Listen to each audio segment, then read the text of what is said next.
stage 1's startup pressures. T-minus 15 seconds. Falcon 9 is configured for flight.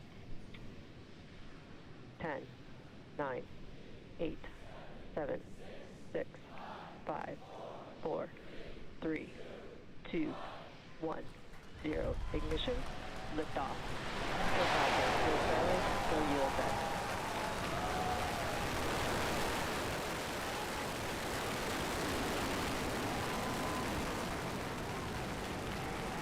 Vehicles pitching downrange. Visual propulsion nominal. Pad operation securing, step section 59 on LVNet.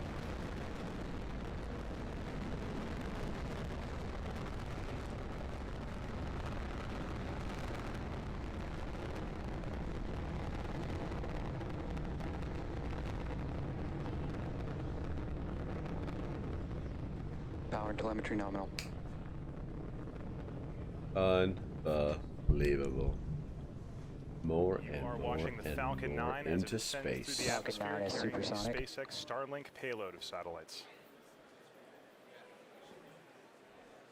Coming up in just a few seconds here, the vehicle is going to be passing through max Q.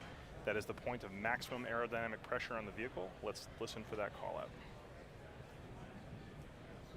Vehicle is experiencing maximum aerodynamic pressure.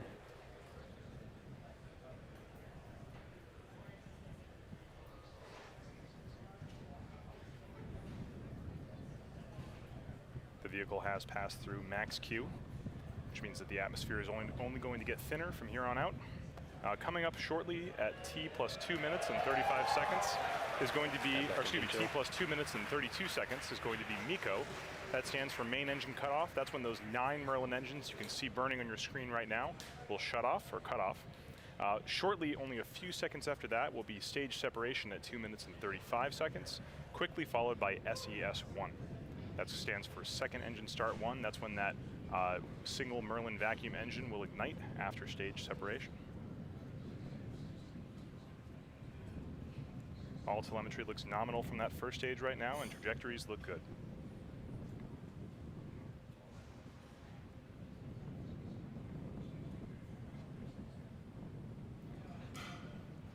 You can see the exhaust gases of those 9 Merlin engines expanding as it gets further and further up into the atmosphere.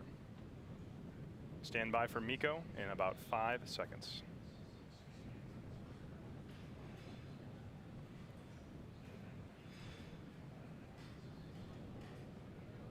Stage separation confirmed.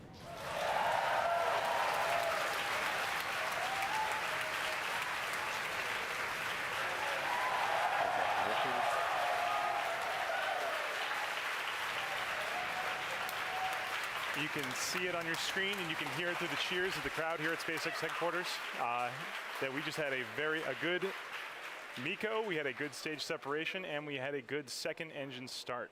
That second stage is now burning brightly on the right-hand side of your screen, accelerating the Starlink stack towards its deployment altitude.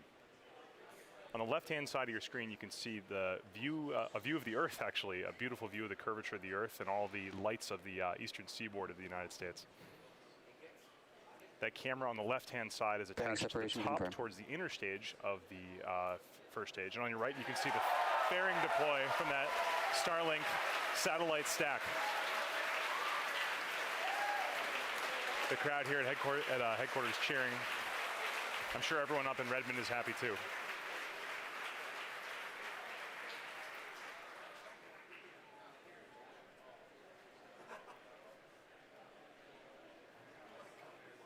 So at this point in the mission, there are 2 things happening simultaneously. On the right-hand side of your screen, you can see that's the SpaceX Starlink stack right there, now exposed to the vacuum of space that we've jettisoned that payload fairing from the top of the rocket. Right now you can see a view of the bottom of the second stage. That is the Merlin vacuum engine, currently burning brightly, doing its first of 2 burns to raise those satellites up to their deployment altitude of 440 kilometers above the Earth. The next step for this second stage is going to be SECO-1. That's going to happen at 8 minutes and 47 seconds. But while that's happening, we'll be watching the first stage also coming back down towards the surface of the Earth.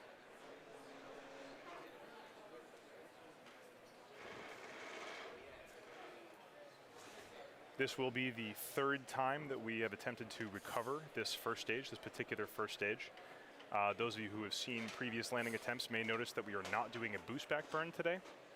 This is because boost back burns are typically used to cancel out the horizontal velocity of a first stage as it goes away from the launch pad and then bring it back towards the Cape. For tonight, we're doing a drone ship landing on Of Course I Still Love You, so we just position the drone ship out in the Atlantic Ocean Second to catch stage it is following at the an end of its nominal trajectory. No need for a boost back burn here. Without a boost back burn, the next step coming up for the first stage will be the entry burn at T plus 6 minutes and 23 seconds. The entry burn will last for approximately 20 seconds and then shut down. And then after that, we'll be heading towards a landing burn.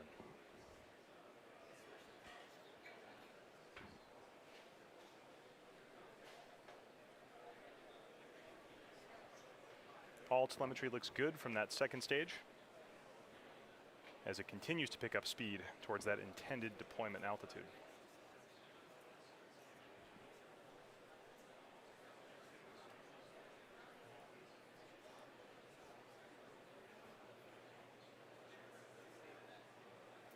So as I said earlier, the first stage is now about to start its entry burn at 6 minutes and 23 seconds. This entry burn is to slow that first stage down just a little bit before it hits the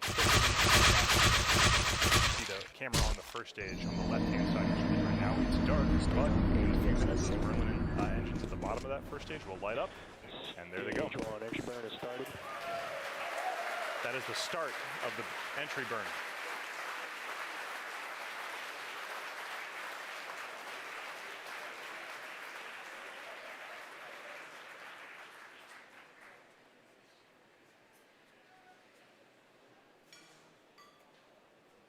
And stage 1, entry burn shutdown.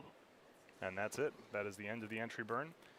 The next step for that first stage is going to be the landing burn. You can see some aerodynamic flows past those grid fins right now on the first stage as it gets into the thicker and thicker regions of the atmosphere. Those grid fins help to stabilize the first stage as it heads back down towards the deck of Course I Still Love You.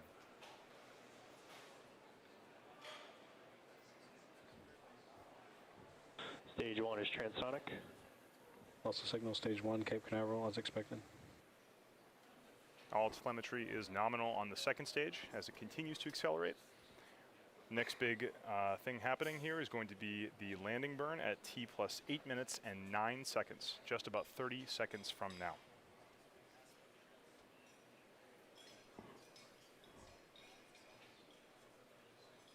For those of you just joining us, we did have a successful liftoff at 10:30 p.m. Eastern Time from Cape Canaveral.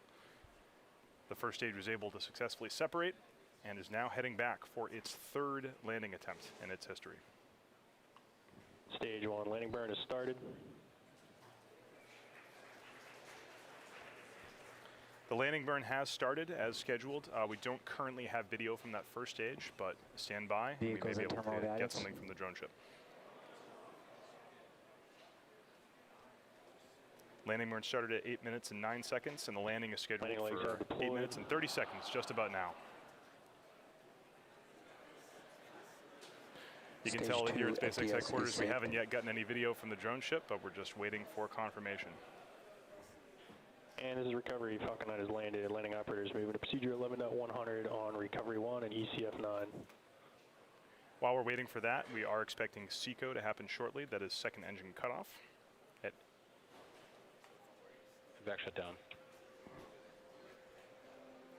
It sounds like we may have confirmation that the first stage has landed. That is a shot from Of Course I Still Love You of the first stage of the Falcon 9 rocket for its third landing. Nominal Falcon orbit insertion.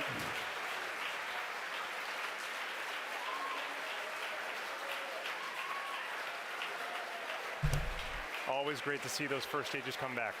Quick. While that was happening, we Somebody did have call our the second boner engine police. cutoff 1. That's the end of the second stage's first burn. And we did have confirmation of a good orbit for that second stage.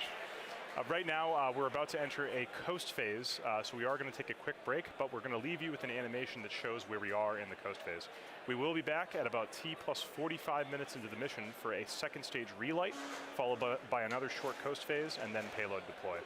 Hopefully we'll be able to bring that deployment to you live on the webcast, so we will see you back here in about 35 minutes. Don't touch that dial.